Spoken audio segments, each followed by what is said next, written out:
Tämä on Kaakkois-Suomen TE-live. Tervetuloa mukaan seuraamaan suoraa lähetystä.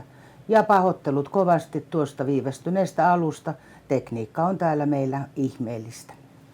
Mutta tässä lähetyksessä puhumme yrityksistä ja työnantajista, jotka tarvitsevat lisää tekijöitä. Ja pohdimme, löytyisikö jo maahanmuuttaneiden työnhakijoiden avulla osa ratkaisua työvoimapulaan.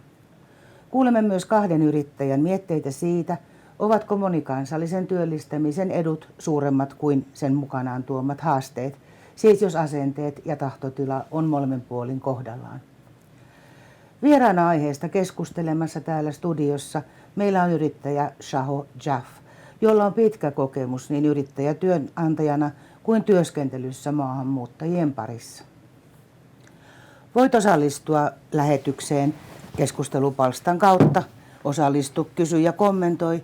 Me vastaamme joko myöhemmin tässä lähetyksessä tai kirjallisesti siellä chatissa. Siellä chatin puolella myös vastaamassa ovat TE-palveluiden yritysasiantuntijat. Eli nyt on oiva tilaisuus kysyä, jos mikä tässä aiheessa mietityttää. Kaikkiin kysymyksiin lopulta vastataan. Mutta nyt tervetuloa studioon yrittäjä, työnantaja, VegArtsin toimitusjohtaja Shaho Jaff. Kiitos paljon. Kiva, kun pääsit paikalle. Sinä olet itsekin maahan muuttanut. Minkälainen on ollut sinun polkusi Suomeen yrittäjäksi saakka ja osaksi suomalaista yhteiskuntaa? Loistavaa, opettavaa ja olen todella kiitollinen tästä mahdollisuuksia, että saada se mahdollisuus, että osallistua palvelijana tästä yhteiskunnassa. Onko tie ollut koko ajan hyvin helppo ja suoraan yrittäjäksi vai onko siinä ollut myöskin mutkia matkassa? Aina joka matka on mutkia, mutta kyllä olen pärjännyt. Sinun yrityksesi VegArts toimii muun muassa Kaakkois-Suomen alueella. Mitä se tarkemmin ottaen tekee tämä yritys? Yritykseni pääsääntöisesti tekee omakielistä työhönvalmennusta Kaakkois-Suomen alueella ja konsultti ja rekrytointi ympäri Suomessa ja lähiaikoina globaalinen. Ja paljonko teillä on henkilökuntaa tällä hetkellä ja kuinka monella kielellä siellä päivittäin puhutaan keskenään ja palvelua on tarjolla?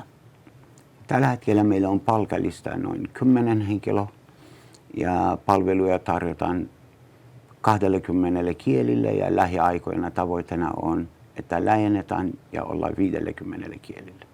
No jopas.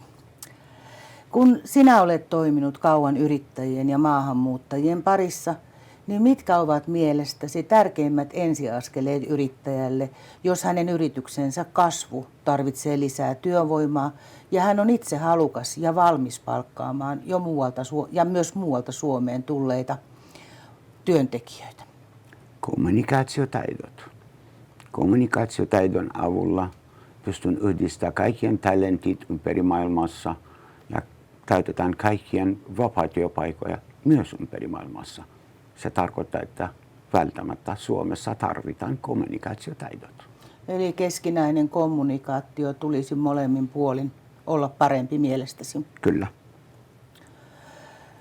Meillähän on Kaakkois-Suomen alueella, tai meillä oli toukokuun lopussa, noin 1922 avointa työpaikkaa. Sekä samaan aikaan meillä oli 3439 ei-kantasuomalaista työnhakijaa. Noissa luvuissa on siis paljon kohtaantopotentiaalia. Miksi sinun mielestäsi ja kokemuksesi perusteella kysyntä ja tarjonta eivät tässä asiassa aina kohtaa? Palaan takaisin siihen, että kommunikaation puuttuen liittyvät asiat. Koska jos minä en ymmärtää sinut ja sinä et ymmärtää minut, miten me voimme kohdata? Eli se ei onnistu. Parantamassa kommunikaatiotaidot, se tulee helpompi meille kaikille. Eli kysymyksessä ei ole mielestäsi asenneongelma, vai onko? En voi sanoa, en voi ulkoista se asenne. Kyllä on myös, mutta pääongelma on se kommunikaatiotaidot. Eli kysymyksessä edut ovat kuitenkin sitten yrittäjän näkökulmasta suuremmat kuin ne haasteet tai haitat. Kyllä. Usein kuulee, että huoli arjen sujumisesta työpaikalla ei kanta suomalaisten työntekijöiden mukaan tullessa on suuri. Onko tämä huoli mielestäsi perusteltua? Ei ole perusteltua. Voitko hieman jatkaa tai avata, miksi ei ole? Koska niin kuin sanottiin, pieni kommunikaatiotaidon mukaan, jos alkukommunikaatio oli, me tutustutaan ja annetaan ihmisille se tila, ja ihmiset itse on kommunikatiivinen eläimiä. Me ollaan ihmiset, ja sen takia meillä on kielitaito ja kommunikaatiotaito. Jos käytetään yhdessä, kyllä se tulee ymmärrys meidän keskenä, ja ymmärryksen jälkeen kaikki asiat sujuu helpompi meidän kesken. Onko meillä Suomessa mielestäsi usein tyyli, että haetaan niin kutsuttua valmispakettia työntekijäksi ja ei ihan uskalleta lähteä sinne tuntemattomille vesille seilailemaan? Valitettavasti se on totta. Pysytään omissa ympyröissä, niin kaikki on tuttua. Ja toinen kysymys suomalaisesta yrittäjäluonteesta. Onko se mielestäsi liian varovainen ja aina pahimpaan varautuva, eli tyyppiä pessimisti ei pety? En osaa sanoa, että pelkä suomalaisyrittäjä, se on globaalinen. Nykypäivä kaikki on enemmän varovainen ja suomalaisyrittäjä kannattaa olla enemmän varovainen, koska meidän laki suojaa enemmän työntekijää kuin työnantaja. Hyvä. Mennään tässä vaiheessa Etelä-Karjalan Parikkalaan piipahtamaan ja kuulemaan ihan arjen esimerkin kautta Parikkalan pikapullan yrittäjä Jouni Heltimoisen mietteitä ja kokemuksia uusien työntekijöidensä Nadia ja Vitali Henselmanin kanssa.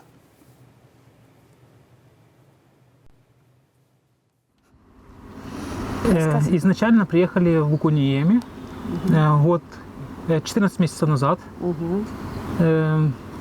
Жили там изначально до августа месяца, потом перебрались в Кесалахти. В Кесалахти ребенок пошел в школу, в садик, а мы пошли в Конца-Нописто Ките евангелическое училище. Подучились там немножко финскому, но ничего не получилось у нас с финским. И поступило нам предложение на работу в Париккала Пикапулла в декабре месяце 22 года. И 6 января мы уже вышли на работу Пикапулла. На пекарне у нас опыта работы как такого не было, но был опыт работы, связанный, можно сказать, что и с пекарней. Работали поварами в Украине на протяжении больше 10 лет. Тяжело было это и с языком, с Пикапуллой не тяжело. Но, слава богу, коллектив поддается дрессировке и учит украинский язык.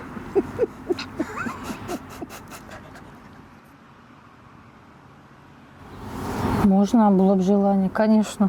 Во всяком случае, на сезон по-любому можно найти работу. Да. Главное, чтобы было желание, а не сидеть и ждать, когда тебе заплатят пособие. Да. Как бы хотим пожелать нашим украинцам, да, найти работу. Наших много без работы, которых сидят, найти такую же работу, как у нас, и с зарплатой хорошей, чтобы была. Директор, чтобы был.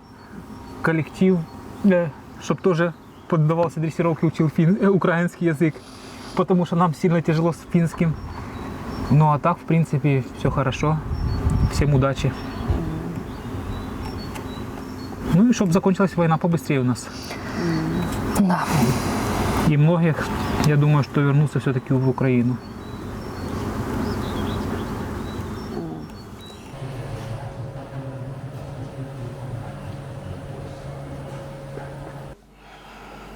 Tuossa alkoi ehkä 7 vuotta sitten todella isot vaikeudet saada töihin motivoituneita hyviä ihmisiä, johtuen siitä, että meillä aika paljon tehdään yöllä töitä.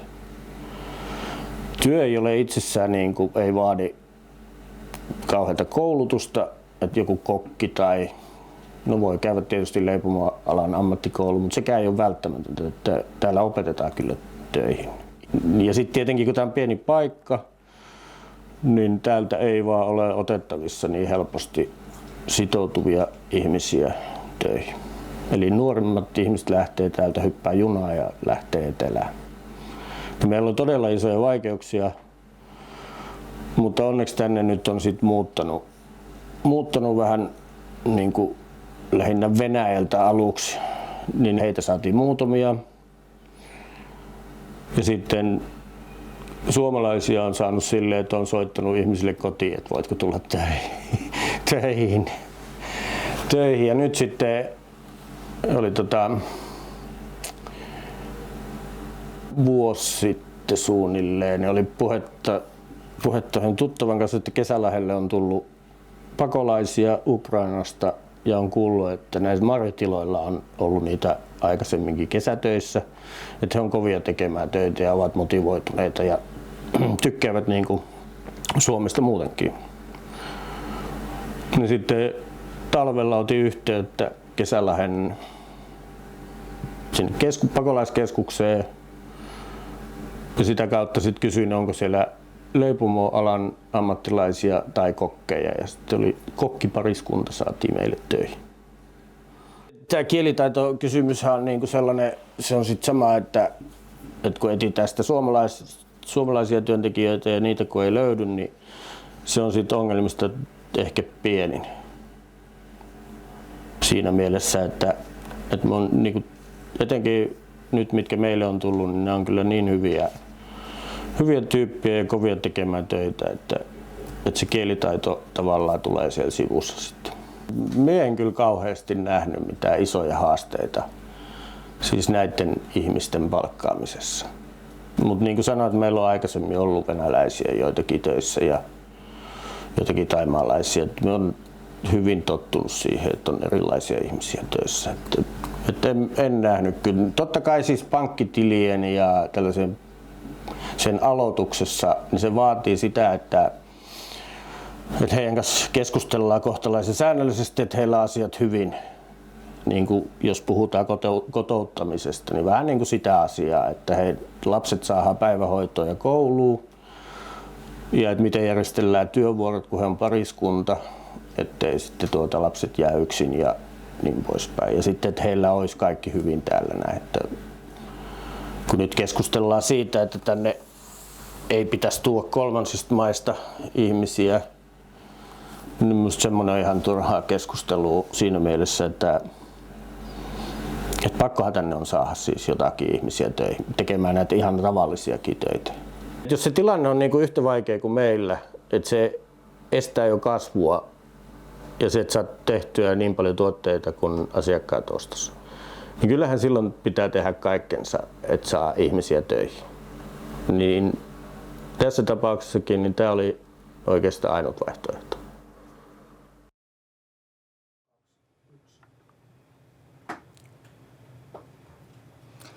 Tuolla Parikkalassakinhan kuultiin molempien tahoilta, että se kielitaito ja kielimuuri ei ole aina ihan helppo ylitettävä, mutta yrittäjän mielestä kuitenkin kokonaiskuvassa pieni ongelma. Mikä sinun kokemuksesi on tästä asiasta? Olen ihan täysin samaa mieltä. Kyllä se on pieni ongelma, jotka on helppo ylittää se ongelma kommunikaatiotaidon avuksille ja perehdyttämällä omalla äidinkielellään. Sitten syntyy se ymmärrys ja sen jälkeen opetus sujuu ihan helposti. Eli onko mielestäsi meillä vähän liian helppoa mennä sen kielitaidon tai taidottomuuden taakse piiloon, kun meistä kantasuomalaisistakaan kaikki ei ihan sitä inessiivi, elatiivi, ablatiivia oikein osaa käyttää. Ja kun kuitenkin Google Translatorit ja muut arkea helpottavat sovellukset on jo keksitty. Kyllä se on helppo, koska aivot aina etsi helpoin ratkaisus. Ja helpoin ratkaisus on, että tämä ei ole minun juttu, helpoin mennään sen taakse. Mutta jos minä yritän kehittää oma taidot, oma kommunikaatiotaidot, ja sinä työnantajana yrität kehittää oma kommunikaatiotaidot, niin lyhyt aikan sisällä meillä kaikki onnistuu ja sujuu loistavasti. Eli tulemme sinne kuuluisaan puolitiehen vastaan. Kyllä. Jos siis yritys tarvitsee tekeviä käsiä ja jalkoja, ovatko mielestäsi nämä kielitaito-ongelmat ratkaistavissa esimerkiksi sen omakielisen perehdytyksen kautta, johon jo viittasit? Kyllä. Omakielinen työhön, omakielinen perehdytys sekä suomen selkokielinen materiaalit. Paljon yritykset, heillä ei ole edes selkokielimateriaalit. Sitä meidän pitää antaa huomio ja kehittää tuo puoli ja varmistaa, että se ymmärrys tapahtuu. Koska se prosessi meidän aivotista menee ensin ymmärrys, sitten opetus. Jos aloitetaan heti opetusta, ilman ymmärrystä ei vie mihinkään. Eli hauki on kala, hauki on kala, hauki on kala. Mikä se hauki loppujen lopuksi on? No Parikkalassa tämä, ja varmaan muuallakin, monessa muussakin yrityksessä, tämä asia on hoidettu kuntoon niin sanotun kummityöntekijän avulla. Eli jo kauan yrityksessä työskennelleen työntekijän kautta on löydetty yhteinen kieli ja perehdytys ja muun muassa työturvallisuusasiat on saatu sitä kautta kuntoon. Kyllä, on nähtävillä. No kuinka paljon sinun mielestäsi hyvä motivaatio, reipas asenne ja iloiset silmät itse työn tekemiseen sekä hyvä molemminpuolinen tahtotila voi korvata tuon kielitaidon puutteellisuutta? Yli 90%, koska työntekon kautta kielen opetus on ihan helppo ja yksinkertainen juttu jokaisille meille ihmisille. Jokaiselle oma kykynsä mukaan. Kiitos Saho. Kiitos. Nyt siirrymme tuonne Kymenlaakson puolelle, itse asiassa Kotkaan, ja siellä tapaamme yrittäjä, ravintoloitsija Niina Utterin Ennet Eventistä. Niinan ravintoloissa on jo kauan työskennellyt monikansallisia työntekijöitä, ja hän pitää heidän sitoutumistaan itse työhön yhtenä kasvun avaimena sekä yrityskulttuurinsa rikastuttajana. Kuulemme myös Niinan ravintola torissa kokkina työskentelevän Radvan kotoisemmin Radi Tarabin ajatuksia työstään ja työn tekemisestä Suomessa.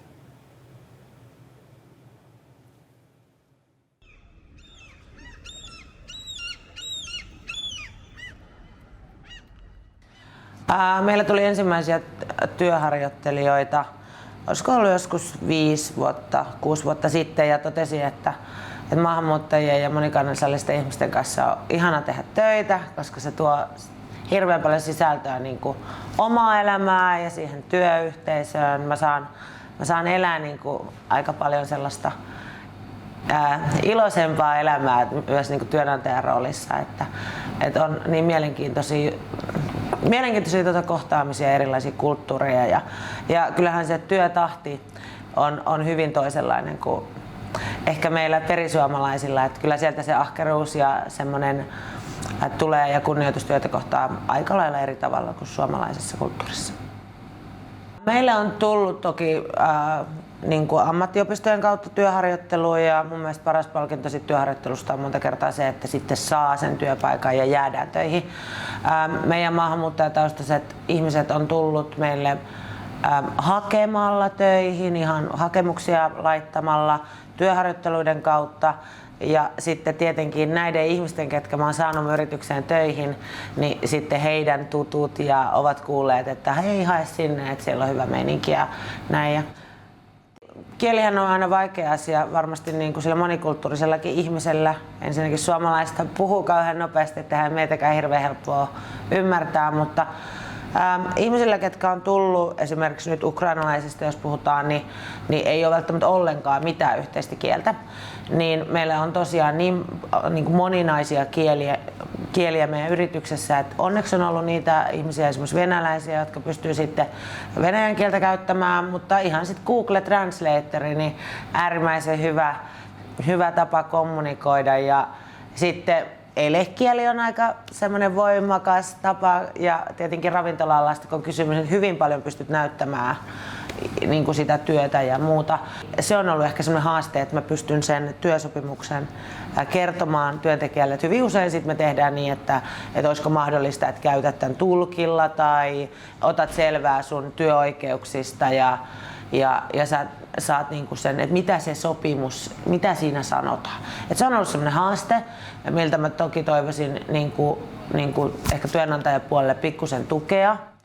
Sanotaan, että mun mielestä se miksi ihmiset eivät palkkaisi monikulttuurisia ihmisiä, niin kysymys on mun mielestä se on suomalaisten vielä semmoinen yhteinen ongelma. Eli ei niin kuin ymmärretä sitä, että meillä on hyvin iso maapallo ja siellä meillä asuu todella paljon ihmisiä. Me ollaan aika pieni osa meidän kulttuuri, koko maailman kulttuureja. Ylipäätänsä se on semmoinen tietämättömyys, se ei ole rasismia, se ei ole ilkeyttä, ja suomalainen ihminen on lähtökohtaisesti hyvin arka. Mun mielestä se on se, mutta meidän pitäisi nähdä tämä enemmän niin kuin voimavarana. Kasvun avaimia on aina se, että sulla on upeat ihmiset ympärillä. Ja kyllä meidän kasvun avain on varsinkin korona-ajan jälkeen ollut se, että meillä on työntekijöitä, jotka on hyvin sitoutuneita tähän yhteiseen tekemiseen ja meillä on yhteinen päämäärä ja se on niin kuin luoda kasvava yritys ja hyviä työpaikkoja ja hyvä meininki. Se, että sulla on oikeat ihmiset siellä tekemässä, niin se on ainut kasvuedellytys ja juurikin monikansallinen tämä meidän kulttuuriympäristö, missä toimitaan, niin kyllä se on ollut meidän kasvuedellytys ja meidän yritys on myös siitä saanut ison arvon ja mä koen, että se arvo on myös osa kasvua.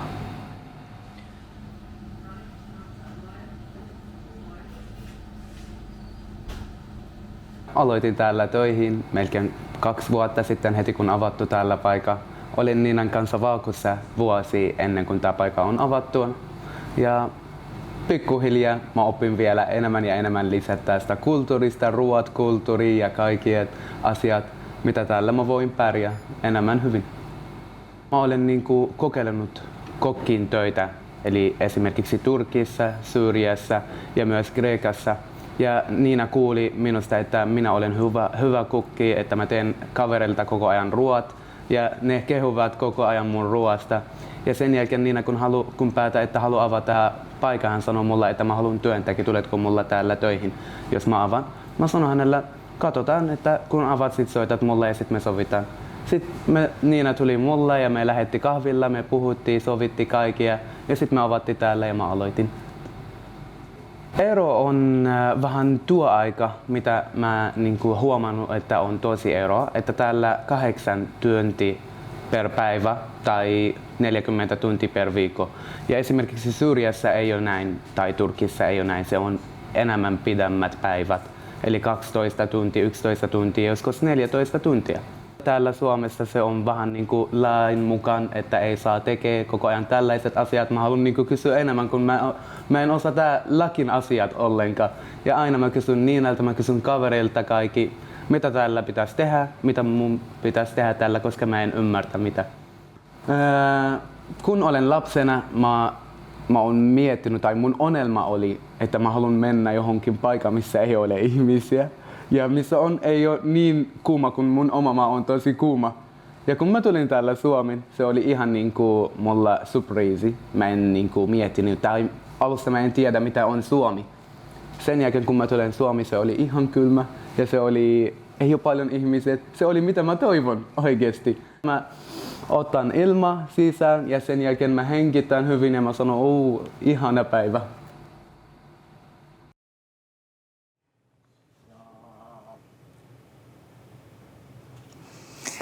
Shaho, onko yleistä, että ihan korkeasti koulutetutkin maahanmuuttaneet haluavat palata perusammatteihin täällä meillä? Mikä on sinun kokemuksesi? No, ei, että he haluavat, mutta se on helpoin keino, että päästään työpaikan. Itseni olen esimerkki siitä. Kun yritin päästä työpaikan Suomessa, minä hain keittiöapulainen paikka kristillisellä opistolla, missä minä yritin opiskella suomen kieltä. Ja siellä ei ollut edes koordinaattorin paikka auki tai olemassa. Päästin keittiöapulaisena, minulla oli esilinna, se todistus mukana. Ja riitti, että he tiesivät, että omistan pari ravintola. Sen jälkeen ei kestänyt kuin 11 kuukautta. Sen 11 kuukauden välillä minun sopimus muuttui 3 kertaa. Ja titteli lopullinen oli johtoryhmän jäsen ja kristillinen opiston koordinaattori. Eli onko sinun mielestäsi työn tekemisen kulttuuri ja esimerkiksi tämä käsityöläisammattien osaamisen tai suorittavan työn arvostus ylipäätään täällä meillä erilainen kuin muualla? Valitettavasti se on noin, mutta ei vain Suomessa. Osaan sanoa, että globaalinen on samalla tavalla. Eli identiteetti, arvostus ja yhteiskuntastatus määritellään hyvin pitkälle työn kautta. Oletko sitä mieltä? Valitettavasti kyllä. Onko sinun mielestäsi yrityksessä aina se ensimmäinen vierasmaalainen siellä kahvipöydässä se suurin ja korkein kynnys? Ja helpottuuko sitten monikansallinen työllistyminen tai työllistäminen sitten seuraavien kohdalla? Kyllä. Eli näin se mielestäsi on. Näin se meni. Ja kuten noissa molemmissa videoissa nähtiin, yrittäjän ja työntekijän oma asenne varmasti ratkaisee hyvin paljon. Kiitos heille molemmille kovasti. Nyt me siirrymme sitten Shahon kanssa noihin teidän lähettämiinne kysymyksiin, jos kaikki katselijat eivät ole pelästyneet viivästyneen alun takia pois linjoilta. No muun muassa täällä halutaan kysyä, miten sinun mielestäsi, kuinka paljon apua itse asiassa tarvitaan, jos työllistää maahanmuuttajien, jos ajatellaan lasten päivähoitoa, muuta perhettä, ylipäätänsä integroitumista suomalaiseen yhteiskuntaan, niin onko se sille työllistävälle työnantajalle iso rasite? En usko, että olla iso rasite. Ja siihen meillä on kaikenlaista apumateriaalit TE-toimiston kautta, muut tahojen kautta Suomessa, työkokeilun kautta. Meillä on kaikenlaista välineitä. Jos otetaan kaikki käyttöön ja kehitetään taas meidän kommunikaatiotaitoa, sitten se yhteiskunnan vastaanottavuus, jos kehitetään se kommunikaatiotaito, kehitetään samalla tavalla meidän vastaanottavuus. Ja sitten on helpompi maahanmuutaneille, että integroitua ja osallistua tähän yhteiskunnan. Koska tämä on mitä hekin haluavat. Ja ihan varmasti meillä on juuri tähän apuja, on niin TE-toimistoa kuin kunnan työntekijöitä, jotka opastavat tässä asiassa. Hyvin moni on täällä kysynyt työpaikkaa, mistä voi hakea työpaikkaa, ja siihen on tuolla chatissa jo vastattukin niiden linkkien kautta, josta avoimet työpaikat löytyvät. Muistattehan, että chat on auki vielä 10 minuuttia lähetyksen jälkeenkin, ja siellä keskustelua sitten voidaan jatkaa kirjallisena, joten vielä ehtii oikein hyvin mukaan.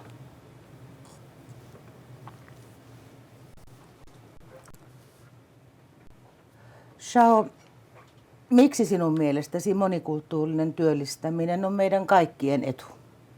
Se rikaistuttaa. Se monikulttuurin rikaistuttaa. Ja se kehittää omat taidot, oma tiimin taidot.